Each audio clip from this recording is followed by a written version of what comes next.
He's no longer only targeting comedians that he doesn't like. Now he is coming for network newscasts. He said it on his way back from London on Air Force One, and he repeated it just now in the Oval Office. The newscasts are against me. The stories are they said 97% bad. So they gave me 97. They'll take a great story and they'll make it bad. See, I think that's really illegal, personally. When somebody is given 97% of the stories are bad about a person, that's no longer free speech, that's no longer, that's just cheating.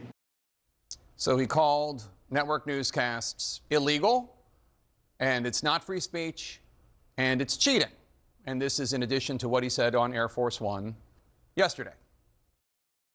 I read someplace that the networks were 97% against me. I got 97% negative, and yet I won it easily. I won all 7 swing states, popular, but won everything.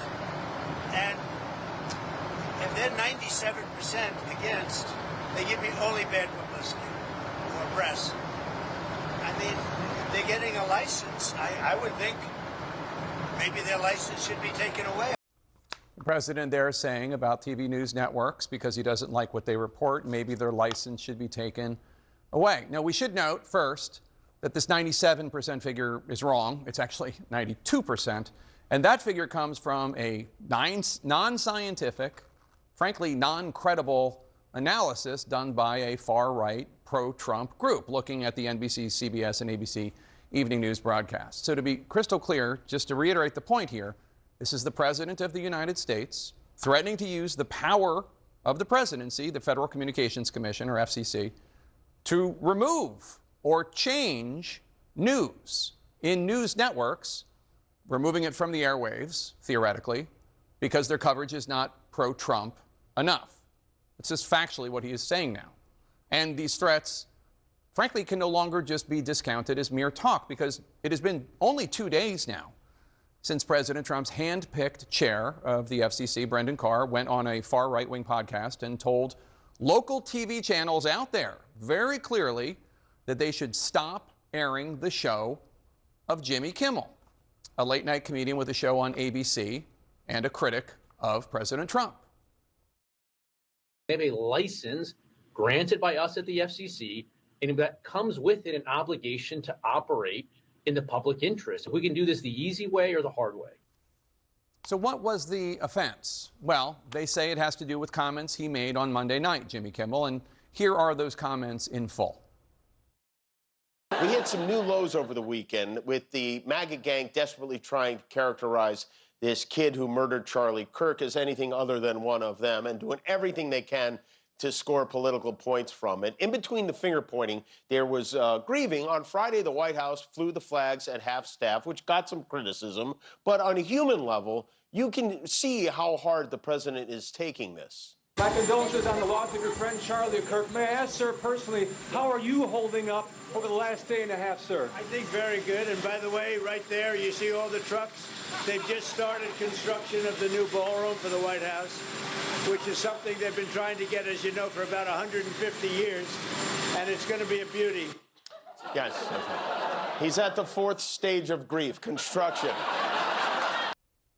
There have been a lot of interpretations and, frankly, some downright fabrications about what Kimmel specifically said in terms of his characterization of the shooter, the assassin. But let us assume, for the purpose of argument, the absolute purity of his critics. The question is, are they upset that this comedian invoked a horrific act of violence to make jokes? Because I don't recall any of these voices expressing any dismay after former House Speaker Nancy Pelosi's husband was brutally attacked by a home intruder with a hammer, resulting in Paul Pelosi's lifelong debilitating injuries. The president's son joked about it, posting a Paul Pelosi Halloween costume, and others mined this vicious attack for fun. We'll stand up to crazy Nancy Pelosi, who ruined San Francisco. How's her husband doing, by the way? Anybody know?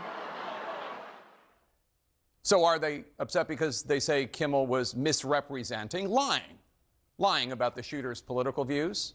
Now, Kimmel's defenders say he was not saying that this was a MAGA person, But even if he had been saying it, here's the question.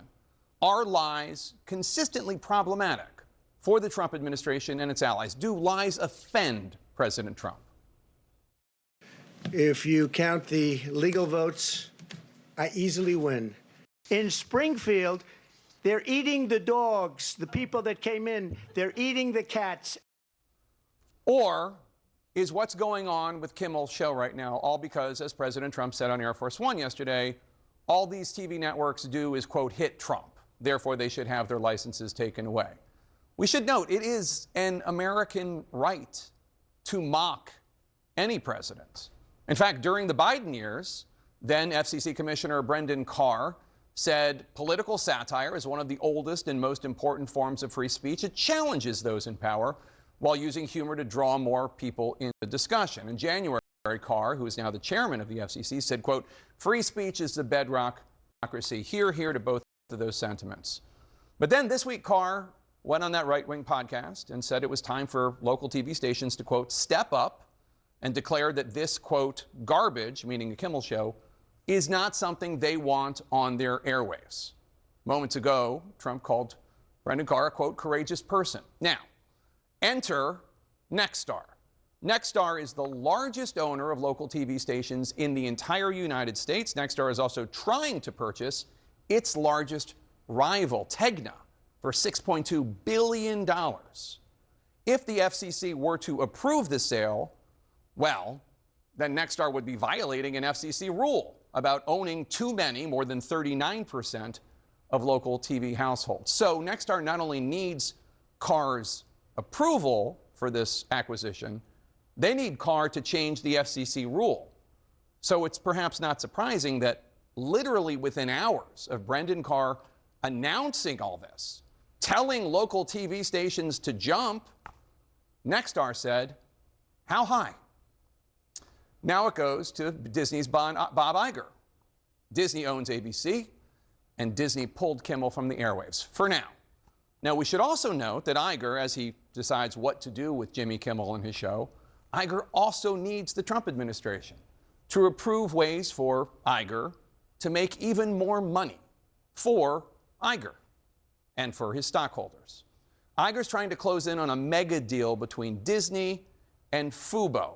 Critics say that that merger would create a mega sports streaming monopoly. Right now, this merger is under a Justice Department antitrust review, and Iger needs Trump to approve it. All of this, at the end of it, is about money.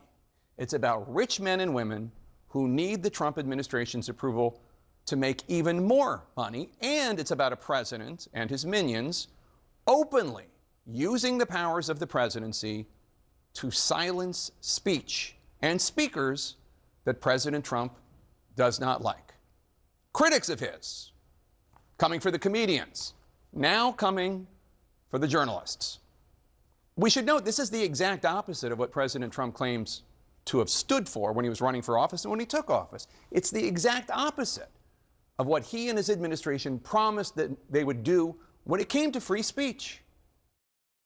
I will also sign an executive order to immediately stop all government censorship and bring back free speech to America. Never again will the immense power of the state be weaponized to persecute political opponents. And under Donald Trump's leadership, we may disagree with your views, but we will fight to defend your right to offer it in the public square. They're not doing that. In fact, they're doing the opposite. Now, at least one prominent Republican is sounding the alarm today. If the government gets in the business of saying, what you we can and don't can't like say what you, the media, have said, we're going to ban you from the airwaves if you don't say what we like. That will end up bad for conservatives. Senator Cruz is right. This is all contrary to the spirit of the First Amendment to those who value free speech. If a journalist cannot cover the president, if a comedian cannot make a joke about the president, an offensive joke even, without fear for his job, because the president will use the powers of his administration to lean on his rich bosses who want to make even more money, Well, is that a country you want to live in?